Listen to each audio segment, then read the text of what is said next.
nesse trabalho, então, foi o método da máxima verossimilhança restrita e o melhor preditor linear não enviesado.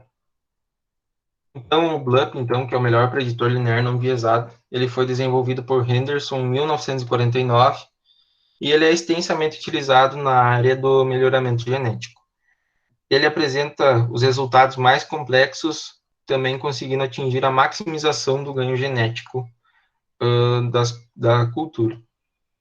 Então, a máxima verossimilhança restrita, então, o RML, ele foi desenvolvido por Patterson e Thompson no ano de 1971, e ele permite trabalhar com os dados desbalanceados e incompletos, e ele avalia a variação fenotípica nos mais diversos segmentos, sendo esses os componentes genéticos, ambientais e interação genótipo-ambiente.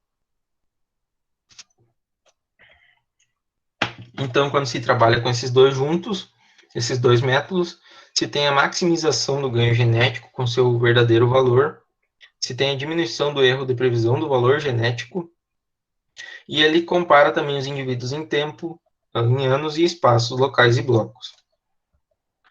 Então, os materiais e métodos. Esse experimento foi realizado, então, na safra 2018-2019, em 15 ambientes de cultivo, com 52 genótipos. O delineamento foi em látice, então por que da utilização do látice? Como a gente trabalhou, então, não foram todos os tratamentos em cada ambiente, somente foram os genótipos mais utilizados em cada ambiente, então, se tem os dados, então, desbalanceados e incompletos. Então, por isso, da utilização do látice. Ele permite que seja feito nesse sentido de tratamento, de não ter todos os tratamentos em cada ambiente.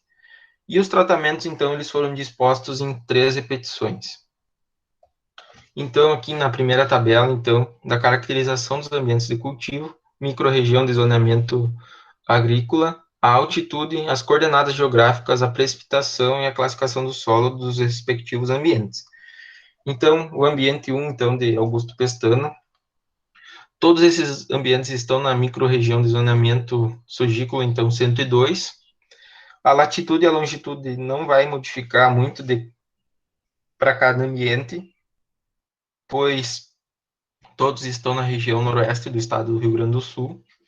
Então, o ambiente de Augusto Pestana é o ambiente 1, com uma altitude de 376 metros, uma precipitação média por ano de 1.200 milímetros, e o solo é classificado como latossolo. O ambiente 2, de Joia, a uma altitude de 316 metros, uma precipitação média de 1.892, e possui o solo classificado também como latossolo. O ambiente 3, de Miraguaí, com uma altitude de 490 metros, uma precipitação média de 1.929 milímetros, também possui o solo classificado como latossolo. O ambiente 4, então, de Nova Ramada, uma altitude de 515 metros, uma precipitação média anual de 1.500 milímetros, com solo também classificado latossolo. O ambiente 5, de Santo Augusto, a uma altitude de 531 metros, uma precipitação de 1.773, com um solo classificado também em latossolo. O ambiente 6, de Tenente Portela, então, uma altitude de 501 metros, uma precipitação de 1.884, com solo classificado latossolo, chernossolo. O ambiente 7, de Três Passos, com uma altitude de 420 metros, uma precipitação de 1.423 milímetros, também com solo classificado latossolo. O ambiente 8, de Bozano, a uma altitude de 429 metros, com uma precipitação média de 1.425 milímetros, com solo classificado também como latossolo. O ambiente 9, de Campo Novo, a uma altitude de 666 metros, uma precipitação de 1.252 milímetros anuais, com solos também classificados latossolo. O ambiente 10, de Chiapeta, a uma altitude de 423 metros, uma precipitação de 1.830 milímetros, com solos classificados como latossolo, chernossolo. O ambiente 11, então, Dr. Maurício Cardoso, a uma altitude de 275 metros, uma precipitação de 1.600 milímetros anuais de média, com um solo classificado como Chernossol. O ambiente 12, de Horizontina, uma altitude de 316 metros, uma precipitação de 1.684 milímetros, com solo classificado Latossolo. O ambiente 13, de Humaitá, uma altitude de 59 metros, uma precipitação de 2.300 milímetros de média anual, com solo classificado Latossolo. O ambiente 14, então, de Ijuí, a uma altitude de 238 metros, uma precipitação de 1.774 milímetros anuais e solo classificado Latossolo. O ambiente 15, então, e último, Independência, uma altitude de 372 metros, uma precipitação de 1.750 milímetros e o solo classificado como Latossol. Então, os genótipos que foram utilizados, então, os 52 genótipos, então, o genótipo 1, então, é o cultivar NS6909-RR, da empresa Nidera. O 2, Adon Mário 5.9-RR, da GDM Genética. Essa empresa ela engloba, esse grupo, ele engloba as empresas Brasmax e Dom Mário. O genótipo 3, então, é Dom Mário 5.8-IRR. O genótipo 4, da AS3570 e Pro, da empresa Agroeste. O 5, o AS3610 e Pro, da Agroeste. O 6, o FPS Atalanta e Pro, da GDM Genética. O 7, a cultivar BMX Ativa RR, da GDM Genética. O 8, o BA5770XI, da Expo Grain. O 9, o BA6011XI, da Expo Grain. O 10, o BA6230XI. O 11, o BA6380XI. E o 12, o BA6525XI. O genótipo 13, o Dom Mário 5.9 RRI Pro. O 14, o 5855 RSF RR, da GDM Genética. O 15, o Dom Mário 70i RR. O 16, o 6863 RSF RR. O 17, o BRS 5601 RR, da Embrapa. O 18, o BS 2606 e Pro, da empresa Monsoy. O 19, o BS 2601 RR, da Bayer. O 20, o DM 5958 e Pro, da GDM Genética. O 21, o DM 6563 e Pro. O 22, o 5855 RSF RR Pro. O BMX Força RR, o 23. O 24 é o FPS Antares RR.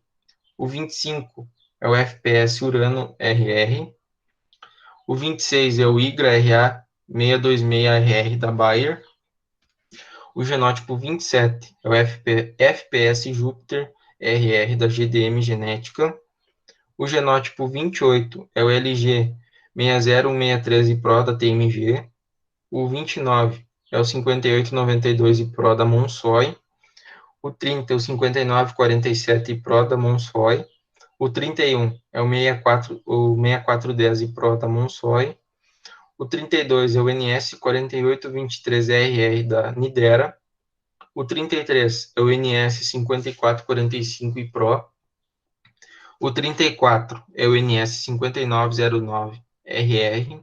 O 35 é o 5959 Pro. O 36 é o 6006 Pro.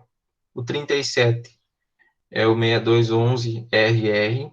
O 38 é o 6906 e Pro. O 39 é o 6909RR Pro. O genótipo 40 é o 7237 e Pro. O genótipo 41 é o 7166 RSF e Pro. O genótipo 42 é o BMX Potência RR. O genótipo 43 é o PY95R91 da empresa Pioneer.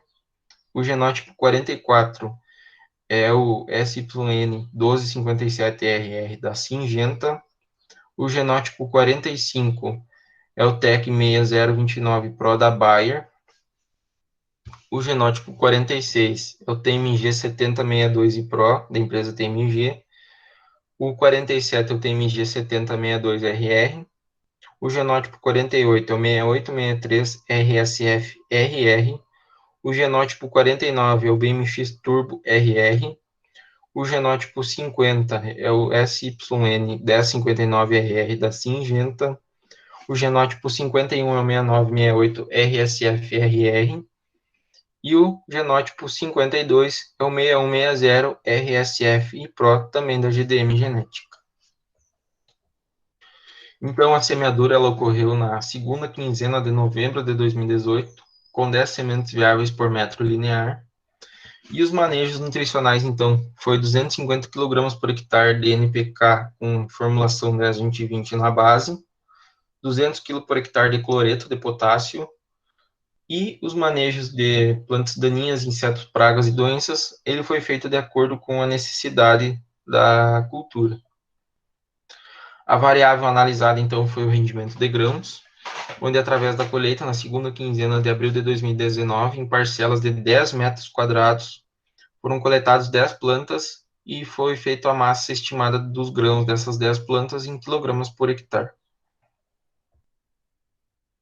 Então, as análises que foram feitas, foi feita a análise de deviância, 5% de probabilidade, o teste de normalidade e homogeneidade da variância, a máxima verossemelhança restrita, onde se estimou a variação genética, o VG, a variação fenotípica, o VF, a herdabilidade com sentido amplo, o H2, o coeficiente de variação genotípico, o CVG, o coeficiente de variação residual, CVE, a razão entre o coeficiente genético residual, CVR, a acurácia para a seleção dos genótipos, o AC, e a média geral do experimento. Na sequência, então, foi realizada a análise do BLUP, para então se obter os componentes das médias e o percentual que foi de ganho genético. As análises foram realizadas através do programa R. Então, aqui está a fórmula, então, para o cálculo da máxima verossemelhança restrita, então, onde o Y, que é o vetor de dados, ele é igual o XR, que são os efeitos das repetições que são fixos, mais o ZG, que são os efeitos genotípicos, que são aleatórios, mais o WI, que são os efeitos da interação genótipo-ambiente, que também são aleatórios, mais E, que são os resíduos, que também são aleatórios. Então, aqui, na tabela 2 da estimativa do componente de variância e parâmetros genéticos, para os 52 genótipos da soja cultivado em 15 ambientes do Rio Grande do Sul. Então, se revelou uma significância 5% de probabilidade para variável, então, para o caractere rendimento de grãos, onde ali nós temos o VG, então, que é a variação genética, que se apresentou com 43.322, e a variação fenotípica, que se apresentou com 251.087. A relação entre a variação fenotípica e a variação genética evidenciou, então, para o caractere rendimento de grãos, que 17% é efeito genético. Então, isso pode ser observado aqui na herdabilidade de sentido amplo, onde esse valor da herdabilidade ele indica qual a fração da variância genética é existente na variação fenotípica. Então, isso ele pode indicar qual que é a fração, qual a confiabilidade, então, para o fenótipo. Esse valor que foi encontrado para herdabilidade, então, 17%, ele é considerado um valor médio. Ele é uma média herdabilidade. Abaixo, então, aqui se tem o CVG, que é o coeficiente de variação genotípico, que deu 3,2%, e o coeficiente de variação residual, então, que deu 3,9%. A razão entre esses dois coeficientes, então, genético e residual, quando ele for maior que 1, ou maior que a unidade, ele indica a predominância do efeito genético. Só que nesse caso não foi constatado isso, porque o CVR, então, a razão foi de 0,82. A acurácia, então, do experimento, então, ela revela qual a precisão experimental. Então, a eficácia, então, nas estratégias de seleção e dos ganhos genéticos. Nesse caso, a acurácia ficou em 95%, então, sendo